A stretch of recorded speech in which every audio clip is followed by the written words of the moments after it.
నమస్తే, welcome to our channel. ప్రస్తుతం మనతో పాటు ప్రముఖ ఆధ్యాత్మికవేత్త జేఎస్ శాస్త్రి గారు ఉన్నారు. నమస్కారం అండి. నమస్కారం. చాలా మందికి కూడా పిల్లలు కలగాలి అన్న కోరిక ఉంటుంది. ఎస్పెషల్లీ ఆడపిల్లలు ఉన్న తర్వాత ఒక మగపిల్లాడు ఉండాలి అని అనుకుంటారు. లేదా అసలు పిల్లలే పుట్టని వాళ్ళు కూడా పదే పదే అబార్షన్స్ అవుతూ ఉన్న వాళ్ళు ఉంటూ ఉంటారు. అలాంటి వాళ్ళకి దేంటి గర్భధారణ నిలబడి పిల్లలు కలగాలి అని అంటే కనుక ఏం చేయాలి అని అంటారు? శ్రీ గురుభ్యో నమః. శ్రీ మహాగణాధిపతే నమః. శ్రీ మహాసరస్వత్యై నమః. హరి ఓం. శ్రీమాత్రే నమః. ముఖ్యంగా ఈ గర్భధారణ సమస్యలు కొంతవరకు ఏంటంటే నవీన కాలంలో కొన్ని వాళ్ళకి ఇబ్బందులు, ఆరోగ్యరీత్యా ఇబ్బందులు ఉండొచ్చు.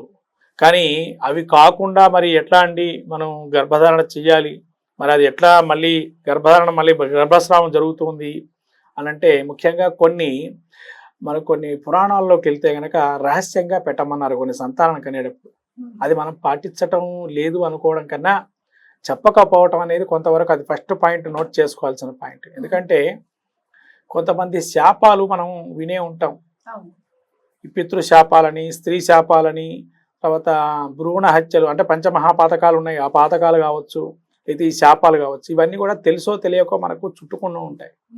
మరి ఇవన్నీ మనం ఏ విధంగా తీర్చుకోగలుగుతామంటే కొన్ని మన శక్తులు తీర్చుకోగలుగుతాం, కొన్ని తీర్చుకోలేని పరిస్థితిలో ఉంటాం. అయితే ఇక్కడ ఒక డౌట్ అండి, ఇది మనం చేసిన కర్మ వల్లే మనం అనుభవిస్తూ ఉంటామా, లేకపోతే ముందు తరాల్లో ఎవరన్నా నానమ్మ, అమ్మమ్మ అట్లా ఎవరికన్నా అబార్షన్స్ చేయించుకొని ఉంటే అవి ఇప్పుడు నెక్స్ట్ జనరేషన్ వాళ్ళకు కూడా అదే వస్తుంది అని అంటారా? ఒక 3 తరాల ముందర జరిగిన సంఘటనలు ఏవైతే ఉంటాయో వాటిని ఆధారంగా ఉంటాయమ్మా. 3 తరాలు అంటే 300 సంవత్సరాల క్రితం ఎవరు ఎట్లుంటారో మనకేం తెలియదు. ఎందుకంటే 3 తరాల పైన అంటే కనీసం మీరు పెట్టుకున్న 240 సంవత్సరాలు.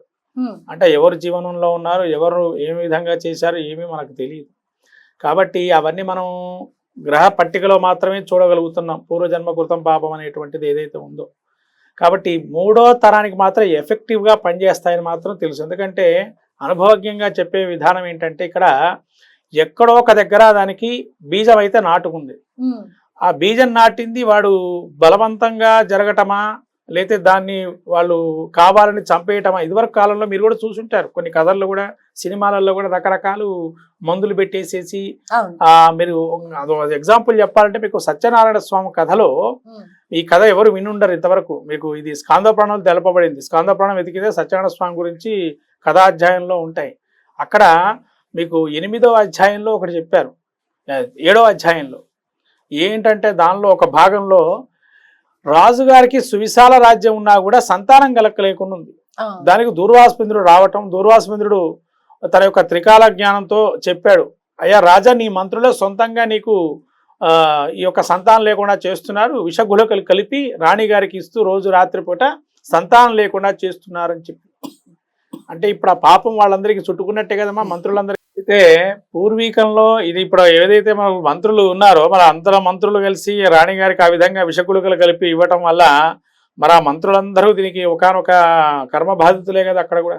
అంటే మళ్ళీ వాళ్లే జనించడము, లేదా వాళ్ళకి సంతానానికి ఇబ్బంది కలగటం, అంతే మనకు తెలుసో తెలియకో చేశాం. కాబట్టి అలా ఇప్పటి పరిస్థితిలో కూడా ఏంటంటే ఆ పూర్వీకుల యొక్క శాపాలు ఉండటం వల్ల, లేతే తల్లిదండ్రులు చూసుకోకపోవటం కానీ, లేతే ఒక స్త్రీని సంతానాన్ని కనకుండా ఇబ్బంది పెట్టినా కానీ, లేతే ఒక స్త్రీకి మన సంతానం కలిగిన తర్వాత వాళ్ళని మనం హేళనగా చూసి వాళ్ళని హింసలు పెట్టినా కానీ, ఇవన్నీ పూర్వజన్మ కృతం పాపం. అది మన తెలుసో తెలియకో మనం మన యొక్క అనుకోకుండా రాక్షస గుణాలని బయటపడటం వల్ల జరుగుతూ ఉంటాయి. అలా వాళ్ళ యొక్క కర్మని మళ్ళీ ఈ విధంగా తీసుకొచ్చుకోవటం, మళ్ళీ గర్భస్రావణం జరగటం, ఇవన్నీ కూడా. అయితే గ్రహాల్లో కూడా గర్భస్రావం జరిగే అవకాశాలు ఉంటాయి. మా కేతువు కనుక పంచమంలో ఉంటే కనుక ఈ గర్భస్రావాలు అధికంగా జరుగుతాయి. ముఖ్యంగా బాగా పరిశీలనలో చూశాను, కేతువు పంచమంలో ఉంటే గర్భస్రావం జరగటం కానీ, లేతే ఒక పని మొదలు పెట్టుకుంటే ఆ పని ఆలస్యంగా జరుగుతూ ఉంటుంది. అయితే కేతు ప్రధానంగా ఇక్కడ గర్భస్రావానికి కారణము నా యొక్క అనుభవ రీతిలో, నా యొక్క పరిజ్ఞానాన్ని బట్టి నేను చెబుతున్న విషయం అమ్మ. కేతు యొక్క ప్రధాన లక్షణంగా మారిందని చెప్పి. ఎందుకంటే వేరే జాతకాలు కూడా కేతు యొక్క ప్రభావం ఎక్కువగా చూపిస్తున్నాయి. అయితే ఇక్కడ ఇంకో విషయం ఏంటంటే కేతువు మిగతా గ్రహాల యొక్క ప్రభావం కూడా ఉన్నాయి. ఇప్పుడు శని ఉన్నాడు అనుకోండి, ఇక వాళ్ళకి సంతానం కలగదు. అది మంచి క్షేత్రం అయితే కనుక పర్వాలేదు, శుభదృష్టి ఉంటే. ఒక అశుభ దృష్టి ఉండి శని కనుక ఉంటే ఒకవేళ పుత్ర సంతానమే కలుగుతుంది వాళ్ళకి, అది 3 ఏళ్ల తర్వాత కలుగుతుంది. ఓకే. ముఖ్యంగా మనకు తెలుసుకోవాల్సిన విషయం ఏంటంటే అక్కడ శని ఉన్నారైతే లేదా క్రూర గ్రహాలు ఉన్నా బుధుడున్నా కూడా సంతానం స్వల్పంగా ఉండటం, లేదా ఏకైక సంతానం ఉండటం, రాహు గనక పంచమంలో ఉంటే ఏకైక సంతానం ఉండటం, గురువు ఉంటే మాత్రం బహుళ సంతానం ఉండటం, అలా రకరకాల సంతానానికి సంబంధించిన విషయాలు మనం చూసుకున్నట్టయితే ఇది సంతానంలో కూడా 6 రకాల సంతానాలు ఉన్నాయి కలియుగంలో. కలియుగంలో 6 రకాల సంతానాలు ఉన్నాయి. అదివరకు తెలియదు అందే. ఏదంటే అందరికీ తెలిసింది ఒకటే, వైద్యం చేసుకోవటం లేదా కనడం అంతే. 6 రకాల సంతానాలు ఉన్నాయి కలియుగంలో కూడా. ఏమిటి ఆ సంతానాలు అని అంటే, ఒకటి మనం సొంతంగా గర్భధారణ చేయటం ఒక సంతానం, అది. రెండవ సంతానం ఏంటంటే దత్తత స్వీకారం, అందరికీ తెలిసినటువంటిది దత్తత స్వీకారం.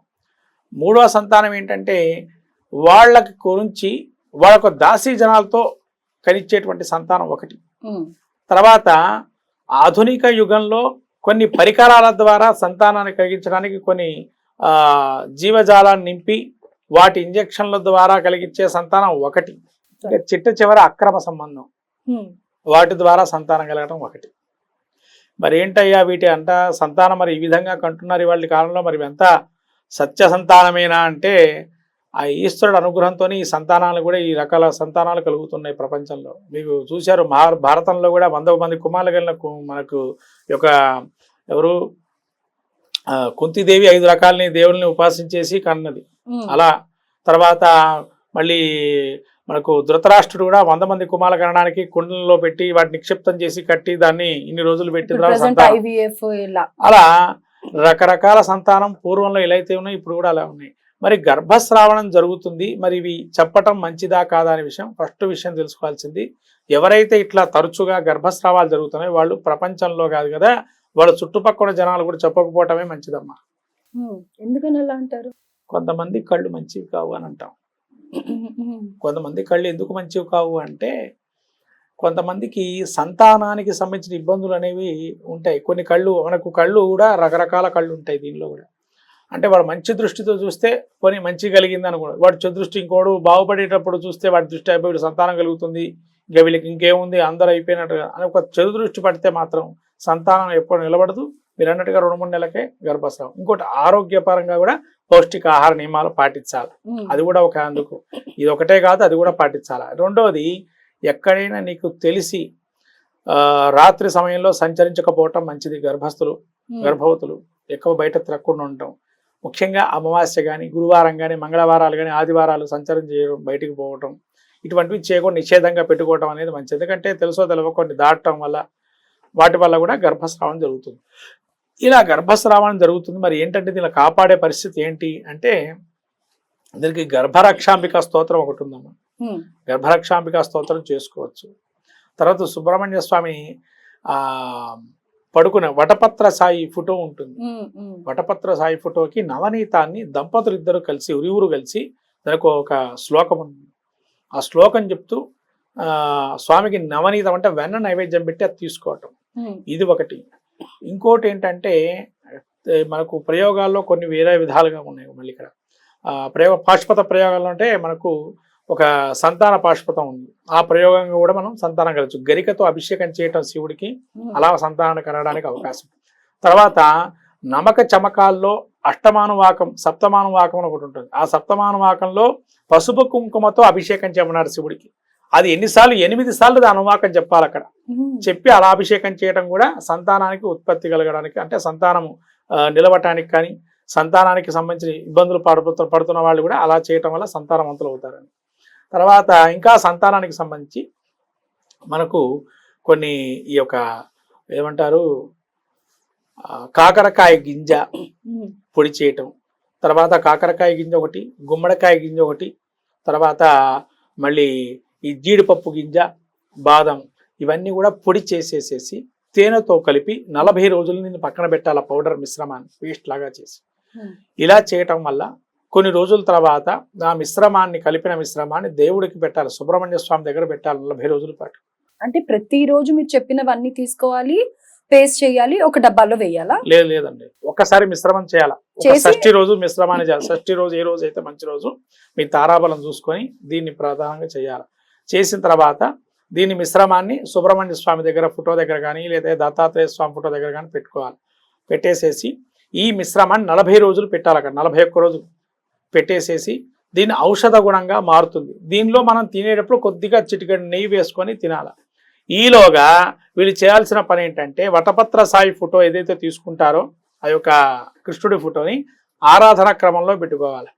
ఇది ఒక్కలే చేయకూడదమ్మా, ఇద్దరు చేయాలి. ఇక్కడ విషయం తెలుసుకోవాల్సిన విషయం ఏంటంటే సంతానవతులు కంటే ఒక్కోసారి పురుషుడు చేయడు, మాకేం అవసరం మీరే చేసుకోండి అంటారు. కానీ అలా కుదరదు, ఇద్దరు చేస్తేనే ఫలితం ఉంటుంది ఇక్కడ. కాబట్టి ఇద్దరు కలిసి చేసుకోవటంతోనే ఆ ఫలితాన్ని 45 రోజులు అలా పెట్టిద్రా, మళ్ళీ 45 రోజులు అంటే 90 రోజులకి వీళ్ళకి శుభవార్త వినే అవకాశం ఉంటుంది. రైట్. సో ఒక అద్భుతమైన రెమెడీ చెప్పారు, అంటే అది సుబ్రహ్మణ్య స్వామి అని కూడా చెప్పారు మీరు, అలాగే దత్తాత్రేయ స్వామి. ఎందుకంటే గురువు యొక్క అనుగ్రహం ఉంటేనే కదా, గురువు యొక్క మహత్యమే సంతానానికి కారకుడు. అందుకే దత్తాత్రేయ స్వామి త్రిమూర్తి స్వరూపం కాబట్టి బ్రహ్మ విష్ణు మహేశ్వరులు ఉంటారు గురుమూర్తిగా. ఆయన దగ్గర పెట్టినా కూడా